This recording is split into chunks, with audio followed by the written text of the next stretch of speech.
RCR, la red que comunica y une al Perú.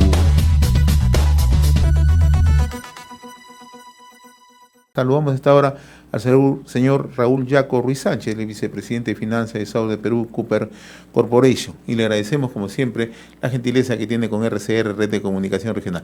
Qué gusto de saludarlo, señor Yaco, muy amable como siempre.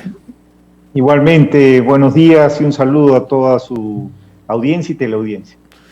Preocupados, ¿no?, por lo que está aconteciendo en el país, de manera particular lo que ocurre en la unidad minera de Cuajones, ¿no?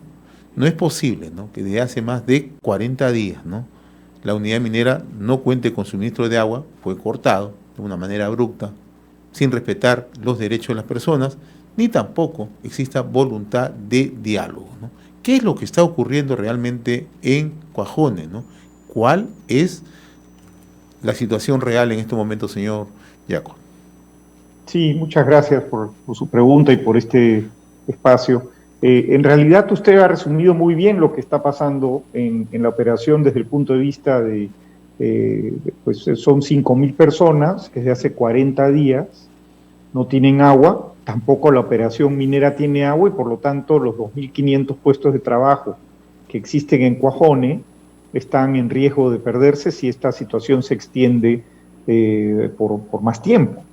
Nosotros, en realidad, sabemos que la comunidad va a tener mañana una reunión muy importante, una asamblea, y queremos hacer un llamado a los integrantes de la comunidad para que reflexionen, para que encontremos un camino diferente. Nosotros realmente no tenemos el deseo de seguir adelante con acciones judiciales, pero tenemos una obligación con nuestros inversionistas. Tienen que ustedes entender, los señores deben entender que no solamente, o sea, hay en las compañías, no solamente están los principales accionistas de las empresas, sino también hay fondos de pensiones, hay personas que entregan sus ahorros para una emisión de un bono, en fin, distintas formas de inversión, y nosotros debemos defender a todos. Y eso implica también tomar acciones legales. Particularmente, no quisiéramos que nadie vaya a la cárcel, pero si las circunstancias siguen, digamos, como están, tenemos que seguir actuando y la justicia tendrá que hacer su parte, porque efectivamente se han cometido actos delictivos, ¿no?, en muchos casos. Lo otro es que no queremos una convivencia hostil. Nosotros, la operación de Cuajone, las concesiones mineras, están juntas a las tierras de la comunidad. Es muy difícil tener una convivencia hostil cuando uno es vecino. Estamos, por decirlo así, urbanamente diríamos, estamos pared con pared, somos vecinos, y por lo tanto es importante restablecer un camino de diálogo, un camino en el cual nosotros podamos pues progresar juntos, ¿no? Y evitar que esto siga empeorando, ¿no? El siguiente paso, y ciertamente no tenemos ningún deseo de que esto ocurra, pero son las cosas que va a haber que afrontar, sería ir eventualmente a un cierre de la operación minera, porque si no se tiene agua, es insostenible a corto plazo tener una población y tener una operación en estas condiciones. Nosotros no podemos seguir mucho más hacia adelante. Mañana, y además, sí, nos explica usted que mañana va a tener lugar una asamblea general de los comuneros. ¿Cuántas comunidades van a participar en esta asamblea? ¿Tiene información? Es una comunidad que tiene es una comunidad que tiene 4 nombres, ¿no? Y bueno, eso confunde un poco, pero en realidad es una sola comunidad.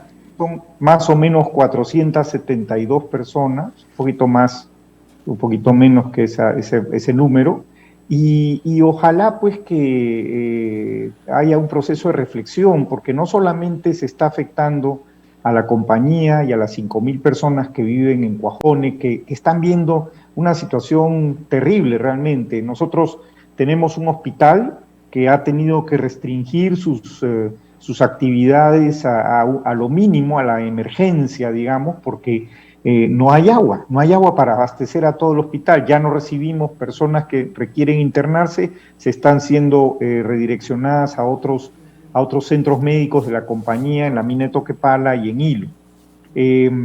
Los colegios que estaban siendo reparados ya para empezar las clases de manera presencial, bueno, se han tenido que interrumpir los trabajos de reparación, los chicos siguen en la casa, el número de enfermedades, la cantidad de casos de enfermedades gastrointestinales y otras relacionadas con la menor higiene que tiene la falta de agua, pues también han aumentado y no solamente es eso, sino la preocupación obviamente de los trabajadores de no contar con la certeza de su puesto de trabajo, ¿no? Porque en estas circunstancias, lamentablemente, la compañía va a tener que tomar algunas medidas si es que no se produce una solución. Y ahí quisiera enfocarme un poco en lo que nosotros vemos, más que estar en esta situación tan penosa, pensemos en ir hacia adelante, pensemos en un proceso de diálogo, en prosperar, pero para todo eso, para que todo eso pueda ocurrir, requerimos que las circunstancias regresen a lo previo a esta situación, o sea, que se entregue la administración de un reservorio que fue construido por la empresa para darle agua a Cuajone y que se libere la línea del tren que está en la zona, ¿no? Entonces son las dos cosas que requerimos, necesitamos que eso regrese a la normalidad y si esto ocurre, pues ciertamente vamos a ver con gran interés y optimismo el iniciar un diálogo que debe ser siempre mutuamente favorable, ¿no? Ahora, hay un hecho bastante preocupante y delicado a la par, señor Yacus, ¿no? Se conformó, o el gobierno hizo el anuncio, ¿no?, de la conformación de una mesa de diálogo hace 2 semanas, ¿no? Llegaron hasta la zona varios ministros de Estado, encabezados por el titular de Energía y Minas, ¿no? Hubo el compromiso, ¿no?, de conversar con la comunidad a efecto de volver al punto original que usted planteaba, ¿no? Restablecer el suministro de agua para la unidad minera, pero adicionalmente también cesar las acciones de hostilidad, ¿no?, de amenazas que se han venido registrando, ¿no? Nada de ello ha ocurrido, ¿no? En el interín, la información que se ha hecho pública, no solamente nacional, sino internacional, es que SAO de Perú, a través de su presidente, envió una comunicación a la presidencia del Consejo de Ministros y al propio presidente, ¿no?, para establecer el diálogo con la comunidad, ¿no? ¿Por qué no ha prosperado esto? ¿Cuál es la razón? El otro día conversábamos nosotros también acá con 2 dirigentes que llegaron a nuestros estudios, ¿no? El señor Acosta y el señor Mamani, son dirigentes sindicales del sindicato anexos tanto de Hilo como de Cuajone, ¿no? Ellos mostraban su preocupación. ¿Qué es lo que ha ocurrido? ¿Por qué la mesa de diálogo o el nivel de conversación no ha fluido y no ha tenido los resultados que se esperaban? En realidad es algo que está en manos de la comunidad. Los miembros de la comunidad tienen que tomar una decisión. En el caso que usted comenta, el 18 de marzo tuvimos una reunión, el ministro de Energía y Minas estuvo, digamos, con varios viceministros de otros portafolios en Torata. Tuvimos un diálogo de 12 horas y al final de este diálogo llegamos a un acta en la cual se acordaba la instalación de una mesa de trabajo para la siguiente semana. O sea, en 3-4 días más teníamos instalada la mesa de trabajo. Nosotros, junto con los representantes del gobierno, firmamos el acta en señal de aceptación de lo pactado y en ese momento los dirigentes de la comunidad nos indicaron que ellos requerían que la asamblea aprobara esto. En la asamblea aparentemente, aparentemente no, lo objetivo es que no estuvieron de acuerdo y cerraron y no aprobaron el acta que había sido negociada, incluso con la anuencia de los dirigentes. Entonces, y luego de eso ha habido otras reuniones de los miembros de la asamblea, de la comunidad, y no han llegado a modificar su posición. Esto, pues, lamentablemente nos deja a nosotros, como explicaba yo hace un momento, nosotros requerimos y estamos obligados a tomar una serie de acciones de defensa de la compañía y de las personas que han invertido en la compañía, y por esto se van haciendo estas acciones que indicamos que en lo que se refiere a las demandas pueden ser retiradas, ¿no? Pero para eso se requiere que también las medidas de fuerza, que además son medidas que incluso atentan contra los derechos humanos de la población de Cuajone, sean retiradas, que se regrese a la situación previa.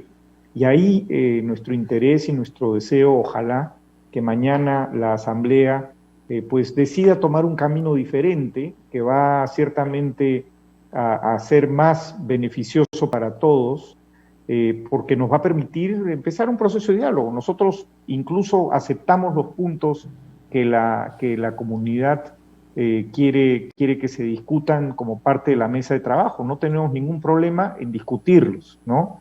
Pero para eso tiene que haber un proceso de diálogo, y la forma correcta de hacerlo es a través de una instancia, una mesa de trabajo. Ahora, para medir un poco el impacto de esta medida radical, ¿no? ¿Cuánto le significa, señor Jacob, para el país, ¿no?, la paralización de la unidad minera de Cuajone? ¿Cuánto le significa para Hilo la paralización de la unidad minera de Cuajone? ¿Y cuánto le significa para la empresa esta paralización, por ende a sus trabajadores? Sí, cada día la operación de Cuajone produce un valor exportable de 5 millones de dólares. Son 40 días, bueno, hemos perdido ya 200 millones de dólares en exportaciones del Perú. Aparte de eso, la compañía paga impuesto a la renta, y la mitad del impuesto a la renta que pagamos se distribuye en las regiones donde operamos, que son Moquegua y Tacna. Aparte de eso están las regalías mineras.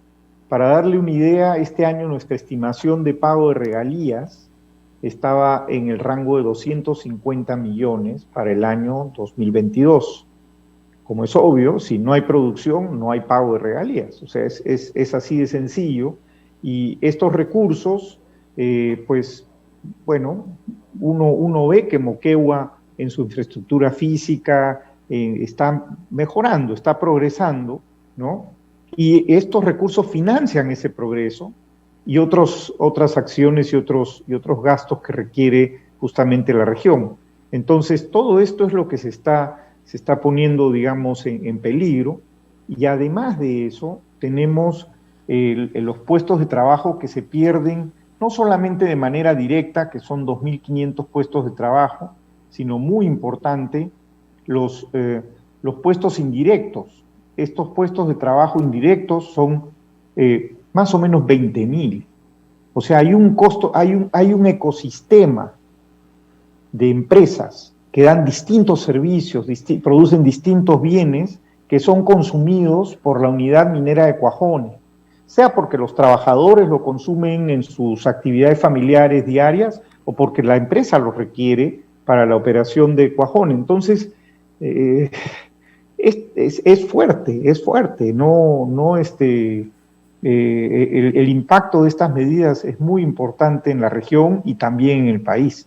Cuajone representa el 7% de la producción nacional de cobre del Perú.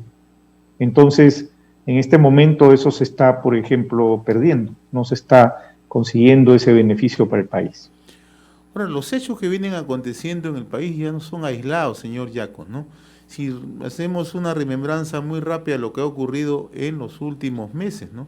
Lo que ocurrió en Apumayo, en Ayacucho, lo que ocurrió en Antamina, ¿no?, en la zona norte del país, lo que ocurrió en Cerro Lindo, en Chincha, ¿no?, lo que ha ocurrido permanentemente de manera recurrente en el corredor minero del sur, y ahora lo que ocurre en la unidad minera de Cuajone, que pertenece a Saber, ¿no? ¿Qué es lo que está ocurriendo realmente, ¿no? Porque yo siempre hago esta pregunta a los representantes, sean de gremios, sean representantes incluso de las comunidades, ¿no? ¿Siente usted que se está perdiendo el principio de autoridad en el país, ¿no? Y que hoy los grandes proyectos de inversión, suena duro decirlo, pero casi están desguarnecidos? Sí, bueno, lo que ha ocurrido es que hemos pasado de tener conflictos relacionados con los proyectos en la etapa de inversión a las operaciones, ¿no? Cosa que no ha ocurrido antes, nunca ocurría esto. Y también lo que hemos visto nosotros es que ha habido eh, o una lentitud al momento de resolver, de responder a estas situaciones de parte de las autoridades, o incluso en algunos casos, pues la autoridad no cumpliendo su rol de neutralidad, ¿no? Sino más bien yendo a tomar partido por un grupo en particular que protestaba, ¿no? Entonces, eso, digamos, obviamente ha generado una belicosidad a nivel de todo el país. En algunos casos habrá razones atendibles, sin duda, ¿no? Pero en realidad es un problema general, ¿no?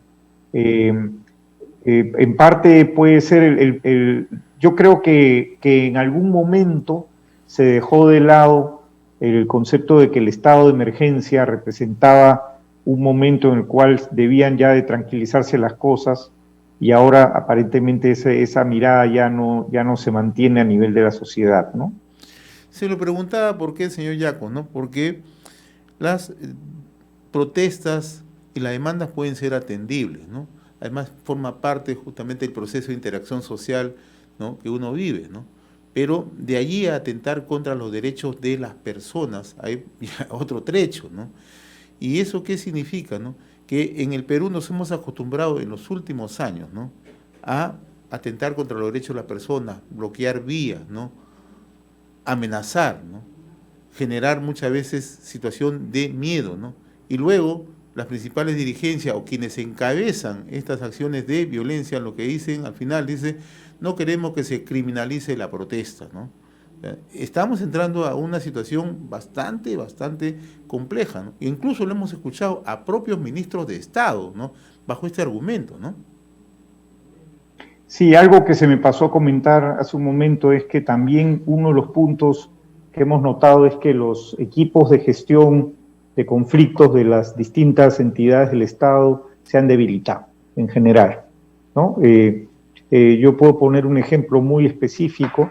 En varias compañías mineras han comentado que han debido hacer la misma presentación sobre un conflicto, por ejemplo, algunas de las que usted comentaba, 3 o 4 veces, porque pasaban 10, 15 días y cambiaba el grupo. O sea, uno empezaba a trabajar a comienzos de mes con un grupo de conflictos sociales, pasaban 15 días, le decían, ya no es este grupo, ahora son estos, entonces hay que volver a explicar todo, ¿no? Con lo cual se regresa prácticamente al punto de partida, ¿no? Y evidentemente el conflicto en ese periodo no es que cede, sino al revés, ¿no? La gente se fastidia más, se impacienta más, justamente porque no hay una solución en ambos lados de la discusión, ¿no? Y eso ciertamente no ayuda. Entonces, lo que nosotros pedimos en el caso de Cuajone muy particularmente es que los integrantes de la comunidad reflexionen, que vean un camino que puede ser diferente. Este camino de confrontación no nos va a llevar a nada. Nosotros vamos a tener que seguir con ciertas actitudes y actividades, y ellos se van a ver también perjudicados como nosotros, como la empresa misma, eso es obvio. Más bien, si entramos a un proceso de diálogo que implica o supone el entregar el agua y liberar la línea del ferrocarril, pues hay una buena oportunidad de generar condiciones favorables para un diálogo constructivo y de buenos vecinos. Al final del día, la compañía quiere recuperar la tranquilidad que se han tenido en años anteriores y que permitió una convivencia pacífica en la cual seguramente hay oportunidades de mejorar las cosas, de eso no tengo duda, siempre hay oportunidades, pero para eso necesitamos generar condiciones adecuadas, ¿no? En efecto, ¿no? Y sobre todo hay que reconocer, ¿no?, que en los últimos años, ¿no?, si Moquegua ha alcanzado el desarrollo educativo que tiene, ¿no?, y que lo coloca en el liderazgo en el país, ha sido justamente por la inversión privada y por la inversión de Sauder. Hay que reconocer, creo, ¿no?, más allá a veces de las demandas que se puedan plantear en el camino, ¿no?, esos son atendibles, ¿no?, pero no se puede perder de vista los logros que se han alcanzado en los últimos años. En materia educativa debemos reconocer, ¿no? Y los propios moquegüanos reconocen que eso es un tema tangible, ¿no? Que ha mejorado la calidad de vida de muchos moquegüanos y sobre todo el horizonte de muchos jóvenes y niños, ¿no? Yo le agradezco la gentileza que ha tenido con nosotros de conversar esta mañana, señor Raúl Yaco Ruiz Sánchez, vicepresidente de Finanzas del Estado de Perú, Copper Corporation. No sé si tenga algo que agregar, por favor. No, bueno, agradecerle por el espacio, y efectivamente nosotros tenemos varios programas. Usted ha comentado uno de educación que fue bastante exitoso. Hace poco hemos inaugurado una represa, por ejemplo, en la región de Tacna, la represa de Cularjahuira, que está dando agua a la agricultura y otras actividades en una parte de Tacna. Entonces, hay oportunidades, lo que pasa es que necesitamos ponernos de acuerdo, y la forma de ponerse de acuerdo no es pelear, no es con medidas de fuerza, es mediante el diálogo, y de ahí nuestra preocupación e insistencia para que esta situación tan dura, tan complicada de Cuajone, pues termine y podamos entrar en una nueva etapa a través de un proceso de diálogo. Le agradezco la amabilidad que ha tenido con RCR, señor Raúl Yaco. Muy amable como siempre, buen día. Gracias, buenos días también. RCR, la red que comunica y une al Perú.